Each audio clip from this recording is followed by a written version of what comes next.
we present the Grumbleweeds. Albert, Carl, Graham, Morris and Robin in Film Fun.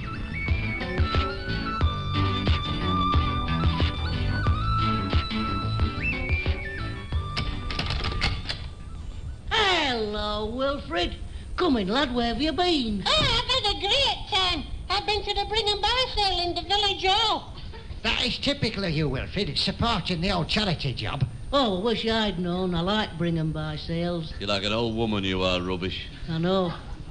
What did you buy, Wilfred? A pair of socks, a string vest, and a green jumper for Melanie. Very nice. And what did it cost you? 10p for the socks, 35p for the string vest, and 55p for the green jumper. Well, that sounds like a bargain, old lad. And what did you take to this Bring and Buy sale? A pair of socks, a string vest, and a green jumper. Hang on a minute. You mean you bought what you brought? Yeah. What a brilliant idea. Ain't that a brilliant idea, Ratface? It is. It's a good idea, that. That's what I call an idea. Do you realise, Wilfred, that that pair of socks, that string vest and that green jumper have the potential to raise thousands of pounds for charity? Yeah, it's good, isn't it? If you could get to 10 Bring and Buy sales a day, take your socks, take your vest and your jumper, buy 'em back, that's 7 days a week, 365 days a year. And what did you pay for 'em? £1. Right. That's 10 Bring and Buys a day. That's £3,650 a year you could raise by buying from yourself your socks, vest and jumper. Yeah, but what about my bus fare getting toward the Bring and Buy sale? That's no problem, Will. Take it out of your profits. Yeah, think about that. What a brilliant financial brain you have, Uncle Rubbish. Do you know, I could be the first Bring and Buy sale millionaire. I've heard everything now, Grimshaw. You are a prize bonehead of the first order. Yeah, well, it's nice to know I'm good at something. Hello, Melanie, are you all right? Has anybody seen my green jumper? I think you should answer that one, Wilfred. What colour's this green jumper, Melanie?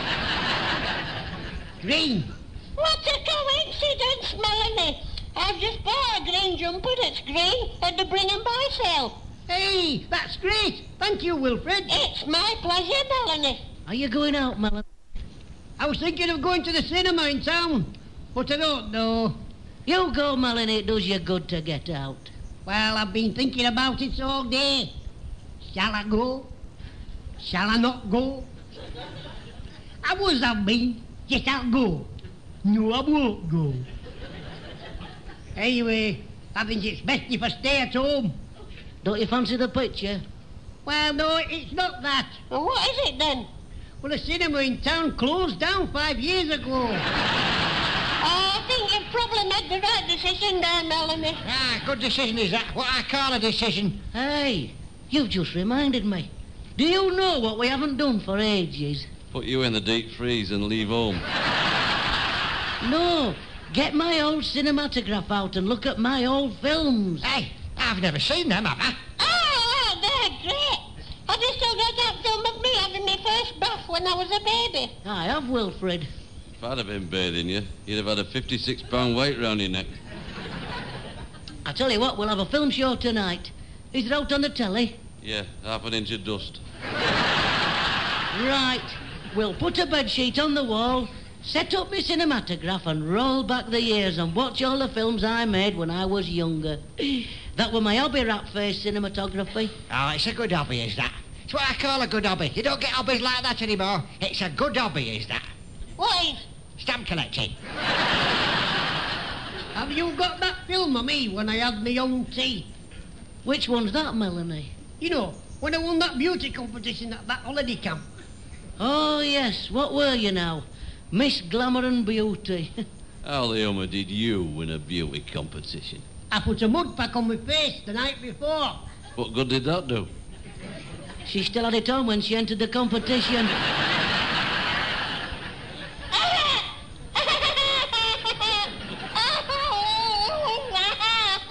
that's funny, that is.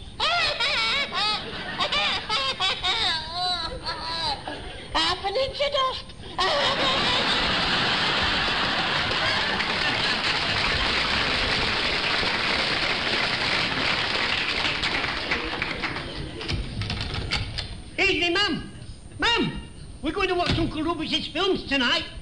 Well, don't show that wedding film of me and Adolf getting married. Why not, Frida? You're joking. I had nightmares for a week last time I saw it.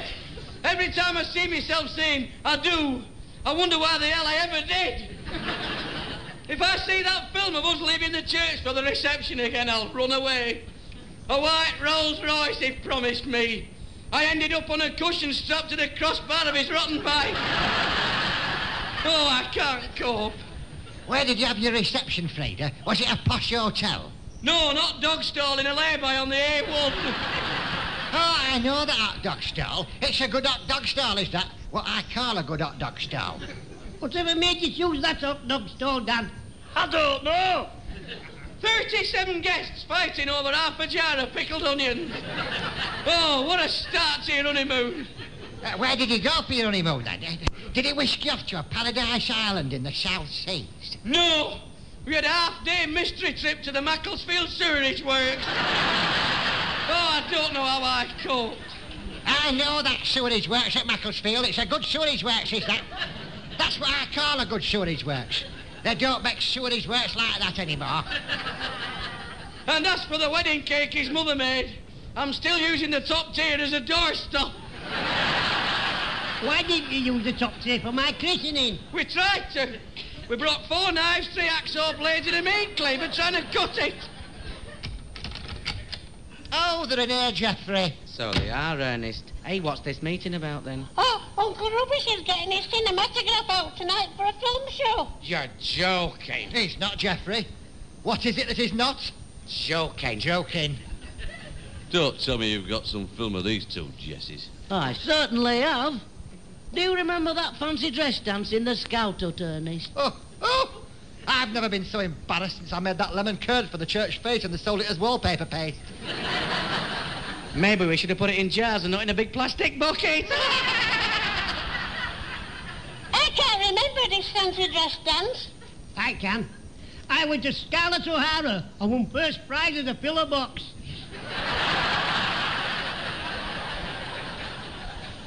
Uncle Nasty was the best. Belt up. He looked fantastic. And I said belt up. He put a mop head on his head, won a Melanie's dresses and went to Shirley Temple. And I've got it all on film. And if you dare show it tonight, pal. Just a minute, we'll take a vote. Hands up, all those who think we should show the film of Uncle Nasty as Shirley Temple. 1, 2, 3, 4, 5, 6, 7, 8. I've warned you, pal. If you show that film, it'll be hospital food for a fortnight. Unanimous.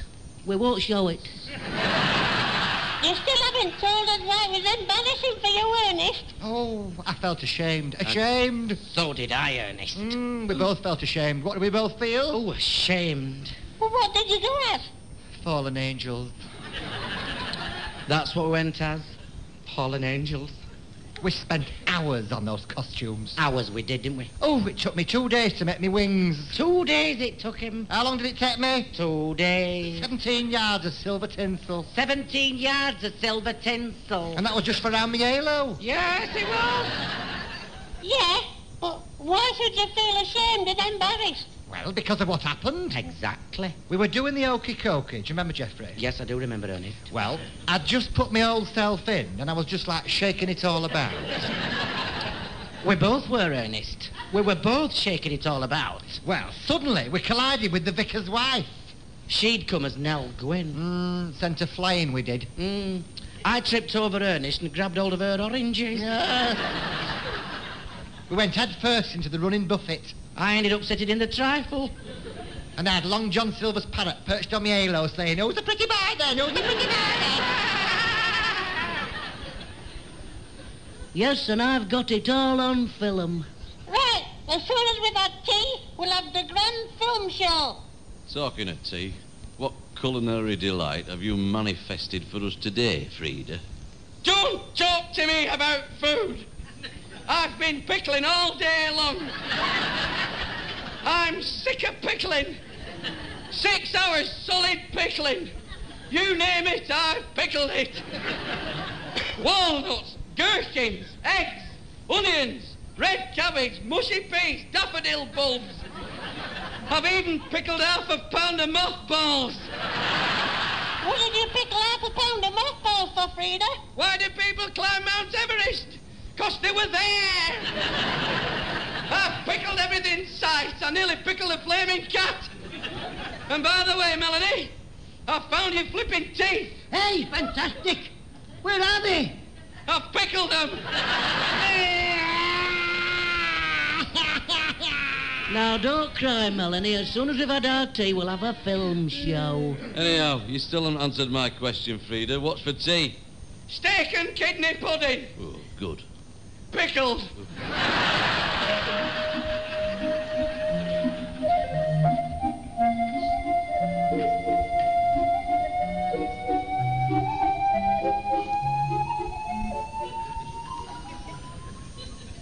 Now then, just give me a hand with me cinematograph rat face.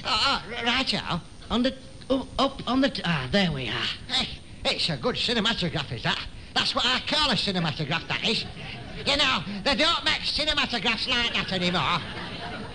This cinematograph has been in the rubbish family for years. It's very unusual, you know. Great-great-granddad Rubbish brought it home from the Napoleonic Wars in New Zealand in 1667. He'd gone over with the 3rd Battalion of the Barnsley Fish Friars. And he won this cinematograph from a Chinaman playing darts in the trenches. You dumb cluck. How did you know his name? What a load of rubbish. Well, come on, old fella. Let's get the show on the road, as they say in show business. There's no flaming plug on it. No, I've got it here. Has anybody got a screwdriver? There's one here, old lad. I'll do it. I'm good at electrics. Right.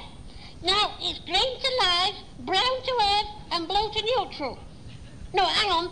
Blue to live, brown to earth, and grey... No, hang on. It's green and blue to live, brown to earth, and the plastic covering to neutral. Yeah, that's it.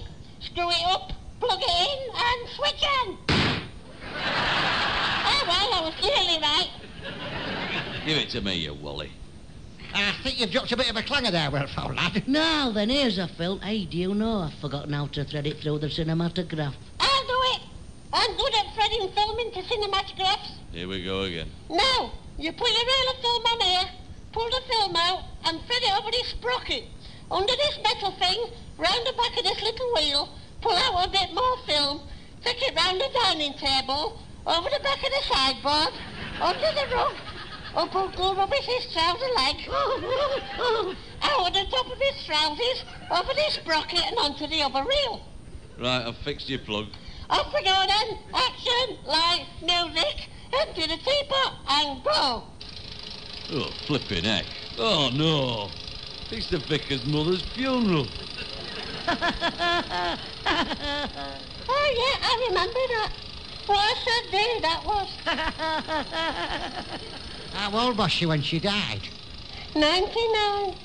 Oh, it's a good age, is that? That's what I call a good age.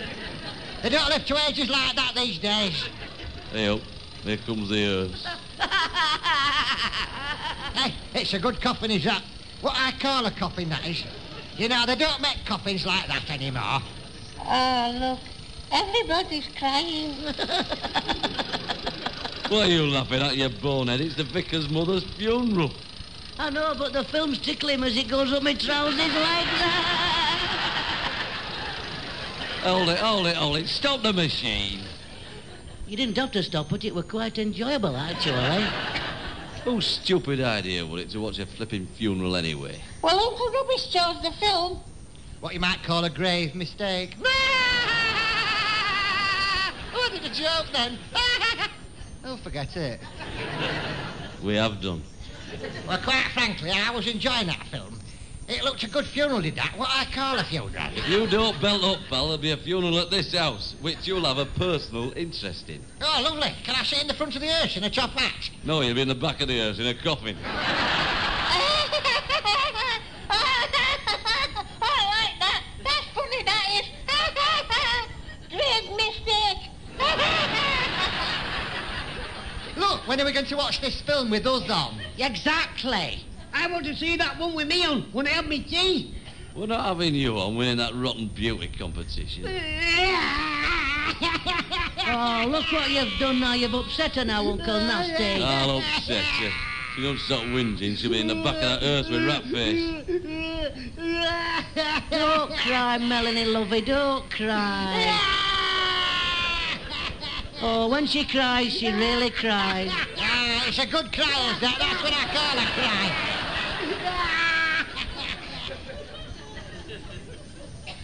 Look, when are we having a film with me and Jeffrey on? I've found one. This is a belter. Oh, at last. It's the vicar's father's funeral. Do you know, I'm surrounded by idiots. You must introduce us to him one day. Have you filmed many funerals then, Uncle Rubbish? Hundreds. I find them fascinating. One of my favourites was old Fish Cake Freddy's. He used to have the fish and chip shop in the village. As a tribute to him, we all stood round the grave eating haddock and chips out of the paper. It was a good fish and chip shop with Freddy's. What I call a fish and chip shop. You don't get fish and chip shops like that anymore. Don't you start. Hey, here's a film that we're all on. It's not a rotten funeral, is it? No, it's that caravan holiday we had in Blackpool. I think I'd rather watch a funeral. Put it on, Uncle Nasty. Pass it here, Melanie. I love that caravan holiday. Said it was in a two-berth caravan. We really got to know one another, didn't we? Yeah, I remember offering to wash up one day.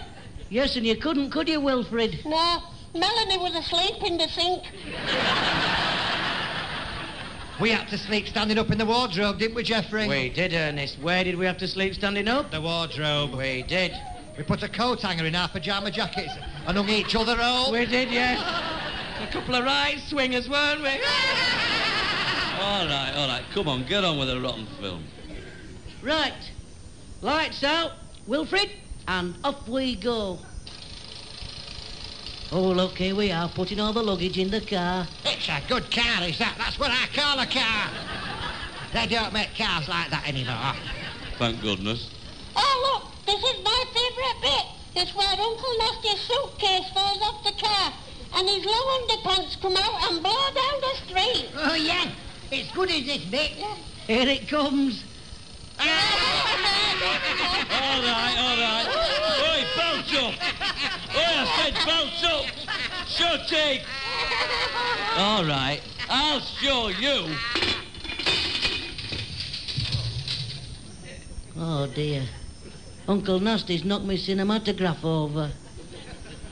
If I may say so, Uncle Nasty, that was a very childish thing to do. I don't care. I'm sick of you lot making fun out of my long underpants. It's not my fault I've got cold legs. But, Uncle Nasty, you don't go around breaking up other people's possessions. Well, you've really gone down in my estimation. I knew you were nasty, but I never thought you were horrible. He is horrible, with a capital O. And if you think me and Ernest will knit you any more woolly waistcoats, you've got another thing coming. Oh, absolutely. What is it he's got coming? Another thing. He has. All right. Pack it in. I'll pay for repairing it, OK? Have you got that? I'll pay for your rotten cinematograph repairing. What a lovely man. I always said he was kind and generous. So did I. Come on, then. To the camera shop before he changes his mind.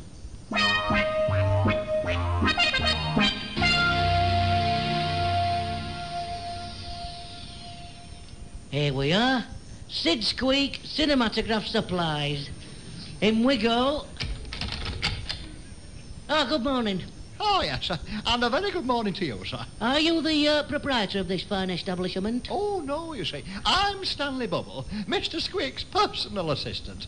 He's round at the back. Well, we can't all be perfect. Look, pal. Fetch the boss double quick before I change my mind about paying for this rotten repair job. Right-o. I won't be a moment.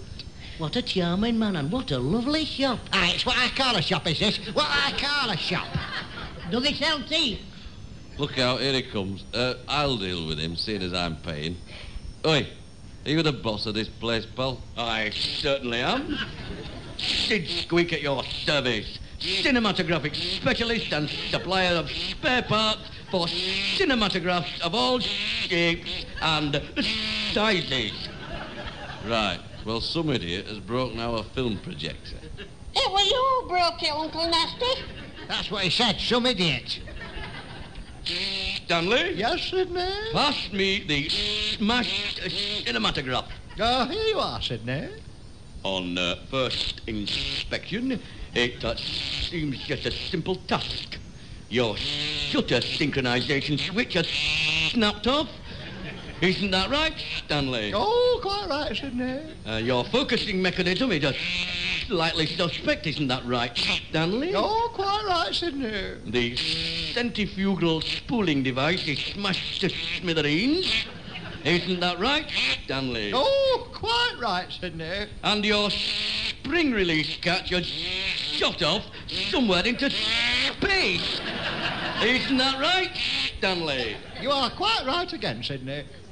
So, how much will it cost? Yeah, tell us the worst.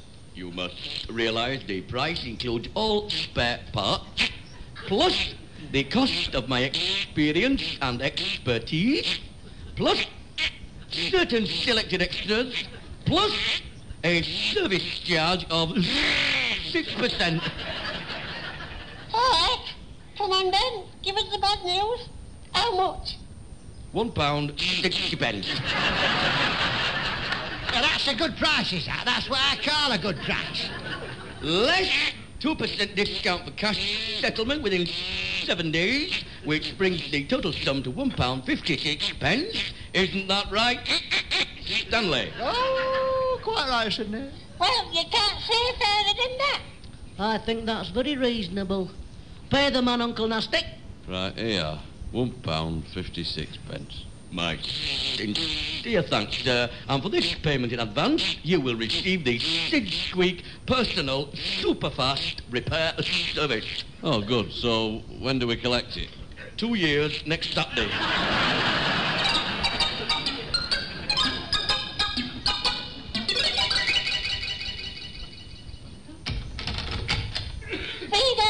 Feeder, we're back. Oh, don't talk to me. I just can't cope. Ah, what's happened, Frida? Have you run out of stuff to pickle? No, that stupid Fred Fivers arrived home. Oh, what's he doing back? He only set off last week to walk around the world. He says he's done it twice. Oh, I can't cope. Never mind, ma'am. We've had a great idea on the way home. Uncle Rubbish is going to make another film. A feature film. I'm forming a company. 20th Century Flops. And we're going to make our own film. I'm going up to the attic, sort through all my knickknacks and find my old cine camera.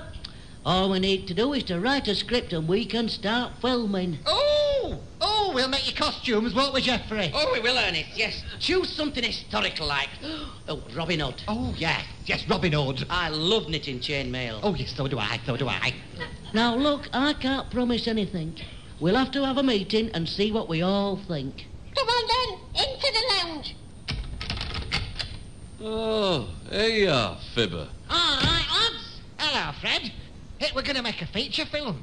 I think that's fantastic. No fantastic about that, pal. I've made more films than I've had hot dinners. What are you on about, Fibber? You've never made a film. Of course I have.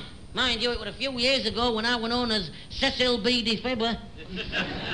I made all them biblical epics. Ben-Hur, Ten Commandments, Carry On Going to Church. What a brilliant man you are, Fred. Do you know where the river bends? Yeah, just behind the biscuit factory. Dear Wally. He means that great western starring James Stewart. That weren't James Stewart, pal, it were me. Give it a rest, Fibber. I'm telling you, starring in it. I played leading lady and all horses. I directed it, I wrote scripts, I was head cameraman, made all costumes, composed music, produced it, mashed tea, and took film down to Boots to have it developed. What a talent. And what about me Oscar? You never got an Oscar. Of course I have. Is Oscar your budget? You know, you get right up my nose, you do, Fibber. Ah, and it's a good nose, is that? What I call a nose. They don't make noses like that nowadays. Look, I thought we were going to have a meeting about this film we're going to make. I'll give you a rotten tenner to shut you up and get the lousy film off the ground on one condition. Oh, and what is this condition then, Uncle Nasty? That I have a part in it. No problem. Good old Uncle Nasty. Yeah, good old Uncle You've saved the day. I'll see who that is. We'll plan our schedule, we'll choose the film tomorrow, and then we'll write the script. Yeah, that shouldn't take more than a couple of days. This time next week, we could have made a cinematographic masterpiece. It's the man from the photographer's shop, Mr. Squeak. Bring him in, Melanie. Come in. I'm sorry to disturb you in the sanctuary of your sitting room, but it appears a serious miscalculation has been made with respect to the cost of replacing your smashed cinematograph.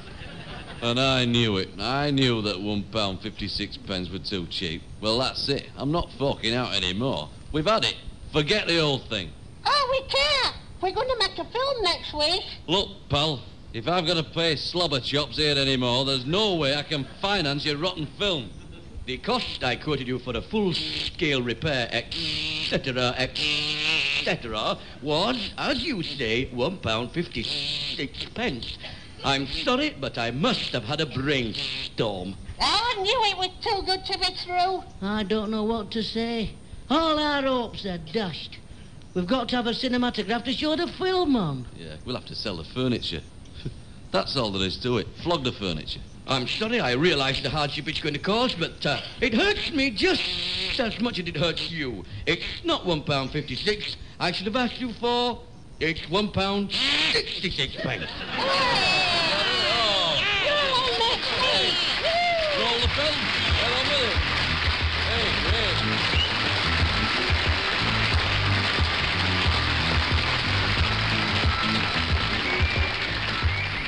You have been listening to Film Fun starring the Grumbleweeds. Albert, Carl, Graham, Morris and Robin. Film Fun was written and produced in Manchester by Mike Craig.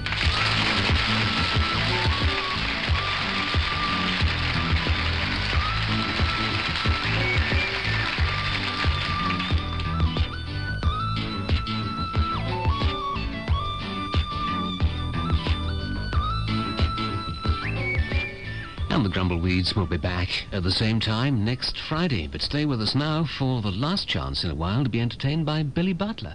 That's in a couple of minutes after the news. Radio 2. It's 11 o'clock. Here's Len Jackson at the news desk. The American Secretary of State, Mr. George Shultz, has completed 2 days of talks in Moscow to prepare the agenda for the summit between the Soviet leader Mr. Gorbachev and President Reagan, which is now less than 5 weeks away. At talks today, Mr. Gorbachev told Mr. Shultz that Washington must end what he called its confrontational approach to human rights in the Soviet Union. From Moscow, here's Jeremy Harris. Mr. Gorbachev's remarks, as reported by TASS, make his 3-hour meeting with Mr. Shultz sound like a long and rather irritable lecture. The Soviet leader said that recent statements by President Reagan left him wondering whether positive assessments of American-Soviet relations hadn't been exaggerated. He complained that sermons were being delivered to Moscow on how to behave. On human rights, the Kremlin was confronted with constant demands and grievances.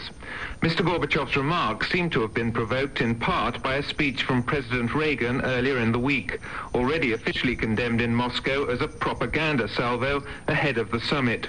The Soviet leader has wasted little time in firing back. 6 men have appeared before magistrates in Belfast this evening, charged in connection with the deaths of 2 soldiers at an IRA funeral in West Belfast last month. They were remanded in custody on charges of causing grievous bodily harm to the soldiers and of assaulting and falsely imprisoning them. Another man was accused of causing an affray. He was released on bail. 6 others, arrested at the same time, have been released without charge. The Irish Prime Minister, Mr. Charles Haughey, who's on a speaking tour of the United States, has repeated that the troubles in Northern Ireland can be resolved only by going beyond the existing political framework. In a speech last night, Mr. Haughey accused security forces in Northern Ireland of harassing civilians and said the situation in the province had worsened since the Anglo-Irish agreement. The Foreign Secretary, Sir Geoffrey Howe, responded to Mr. Haughey in a speech in Derby this evening. He called on the Irish Prime Minister to stand by the Anglo-Irish agreement. That's the news. Now snooker, and it's been an exciting day's play at the Embassy World Professional Championships in Sheffield, with the two Stevens, Davis and Hendry, dominating events as they chase places in the quarter-finals. Reporting from the Crucible, Alan Green. Davis resumed 7-1 up against Mike Hallett, obviously well in command, but the ease with which he dismissed a player certain to be in the world's top 10 next season will have frightened everyone else. The match finished a full session early. The final score, 13-1, is the most emphatic result there's ever been at the Crucible. It was difficult then to envisage anything upstaging that performance, but Hendry did his best. He was 5-3 down to Jimmy White overnight, and soon he was 6-3 behind. But then the young Scot won 6 frames in a row. Quite brilliant snooker. He made a clearance of 125 in the 12th frame. It's to White's credit that he recovered to win the final frame of the session. That cut Hendry's lead to 9-7. Today's other two matches pale by comparison, but Tony Drago, who beat Higgins, leads Dennis Taylor 5-3, and Tony Knowles is 12-4 up on Eddie Charlton, 1 short of victory.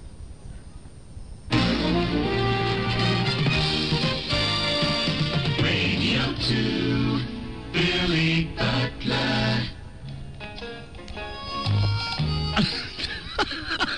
And a very good evening from Mrs. Butler's eldest. Welcome into the final edition of the Billy Butler Show for this century. And we just almost gave away the beginning of our mystery record then. I'm just getting all excited over Dennis Taylor because we had him in last week and we've got money resting on his performance in the snooker. So it's Billy Butler with you through until 1 o'clock. More about our guests, etc., after we've heard from all Ian.